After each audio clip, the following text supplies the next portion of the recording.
retrouve d'abord David qui vadrouille au Japon et c'est toujours au Tokyo Life Design qui vous propose de découvrir les toutes dernières tendances nippones. Je vous retrouve ensuite en plateau pour un débrief complet des meilleures actus asiatiques du moment. C'est parti pour les news.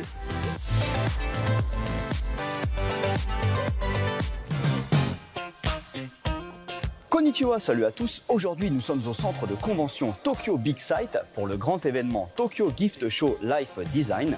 Et je vais me focaliser surtout sur de jolis objets d'intérieur et si possible, essayer de vous trouver aussi un ou deux trucs kawaii.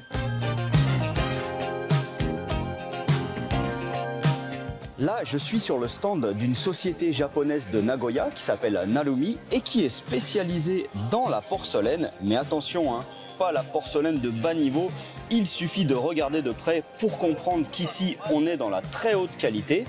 Et non seulement ils font tout un tas d'objets classiques, je dirais, mais ils sont également capables de réaliser des pièces très rares, comme par exemple ce magnifique jeu d'échecs où tous les personnages sont des animaux en porcelaine.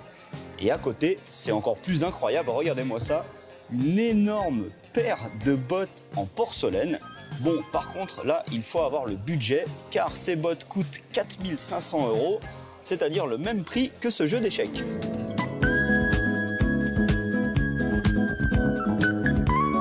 Et voilà des objets qui me plaisent beaucoup. C'est fait par une société de Kyoto qui s'appelle Pipeloid. Là, on n'est pas du tout dans le high-tech et c'est pas plus mal. Il s'agit simplement de sticks en papier coloré que vous trouvez dans ce genre de paquet. Et il faut à peu près une demi-heure maximum pour les découper et les assembler. Il n'y a pas besoin ni de scotch, ni de colle, ni de rien. Et au final, vous aboutissez à de charmants personnages qui en plus sont articulés.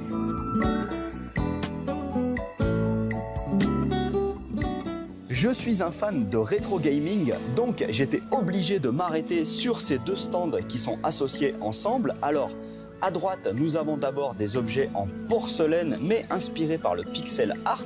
Là, vous avez évidemment reconnu les Space Invaders, mais ils fabriquent tout un tas d'autres objets inspirés par le pixel art, notamment ces très mignonnes petites assiettes sur lesquelles on pose ses baguettes.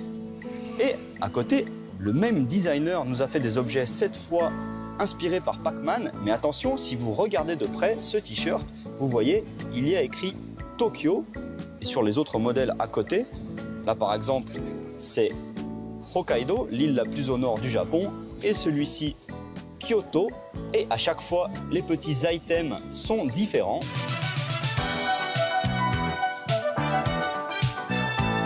Voilà, ça n'était pas un immense salon, mais il y avait tout de même ici une très belle diversité d'objets, donc j'ai beaucoup apprécié. Allez, à plus, ja ne.